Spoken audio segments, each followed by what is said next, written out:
Is your shampoo harming you or potentially causing cancer? Well, to start off, if you don't have any hair, this video won't really apply to you, so sorry about that. But if you do have hair, please stick around to find out which shampoos are good for you, which ones are healthy, and which ones could be more dangerous and potentially causing cancer. So to start off, we're going to go over some of the problems with some popular shampoos. Many shampoos, they contain harmful chemicals such as cocamide, DEA, fragrances, and parabens. These ingredients can be linked to cancer, hormone disruption, and reproductive issues. Cocamide, DEA, is also known as diethanolamine, and it's a chemically modified form of coconut oil used as a foaming agent.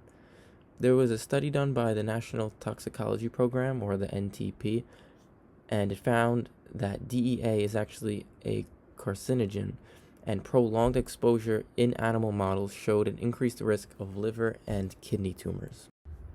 Alright, so now let's take a look into what a fragrance is. A fragrance can be made up of over 3,500 chemicals, and many of these chemicals can disrupt hormones and lead to reproductive issues.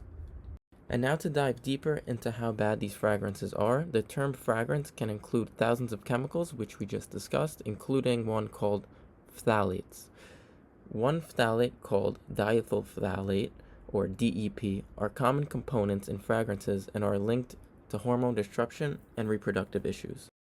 According to a 2003 study published in Environmental Health Perspectives, found that prenatal exposure to phthalates disrupted male genital development in rodents. Human studies have also shown correlations between phthalate exposure and reduced sperm quality, as well as early puberty in girls and other endocrine-related issues.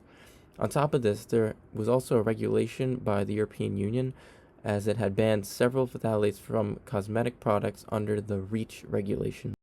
Alright, so now let's turn our attention to something called lily aldehyde, or lilial. Now, lilial is a type of a harmful fragrance, one of the 3,500 that we were talking about in the last slide. And lilial gives a scent, but it has also been linked to skin irritation, as well as the potential to cause cancer and disrupt hormones. Now, with this being said, lilial has been banned all across Europe, as well as California. However, no other state in the United States has officially banned this chemical. But this is also, I wanted to say, this is going to be a common theme that you're going to see across this channel, is a lot of the stuff I talk about is going to be banned in Europe. However, not so much in the United States, as we allow for all these chemicals to be in our foods and our shampoos and whatever it is. So this is what I'm trying to spread awareness to and awareness about. And now moving on to the next chemical that is often present in our shampoo bottles is called parabens. Now, parabens is also a hormone disruptor and a cancer risk. So we can see the common theme here between all of these chemicals. They pretty much pose the same risk. And with this being said, parabens are preservatives commonly used in personal care products. They are endocrine disruptors, meaning they mimic estrogen in the body, which can interfere with hormone signaling. An example of this would be when a 2004 study published in the Journal of Applied Toxicology detected parabens in human breast tumors, suggesting they may accumulate in tissues and contribute to cancer development. Also, in 2021, a review in the Environmental Research highlighted the link between paraben exposure as well as reproductive toxicity, reduced fertility, and increased risk of breast cancer. In addition, based on my findings, several parabens have been banned by the European Union. So again, this fits that whole theme that you're going to continue to see of chemicals being banned in Europe, however, completely allowed in the US. And I'll make a future video on this because I find this very interesting, and I want to hear what you guys have to say about it. So now let's look into some natural alternatives. So when shopping for a natural shampoo, I think the key is to look for products that are definitely free from these harmful chemicals that we discussed in this video, such as parabens, sulfates, and these synthetic fragrances. And I would also look for ones that are made with organic or naturally derived ingredients.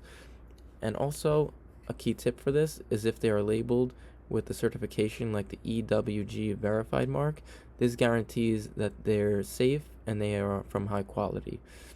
Now, for my own personal recommendations, I personally really like the Health Ranger's Tea Tree and Lavender shampoo.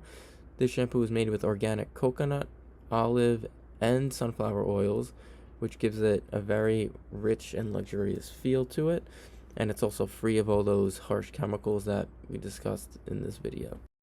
So we're going to wrap up this video here, and I just want to also add that it is very important to take this seriously because of all the harmful things that come out of these popular shampoo bottles. We're going to talk more about other things that are harmful to you and you may not even realize it in future videos, but for now I want you guys to take action on your health, as I personally believe it's very important to start with anything you put on your hair, anything you put on your skin, because anything you put on your hair or your skin, it gets absorbed right into your bloodstream, and many people do not realize that. And if you enjoy this kind of content, please leave a like, hit that like button, and also subscribe to my channel to help me grow my channel and spread more of this health content.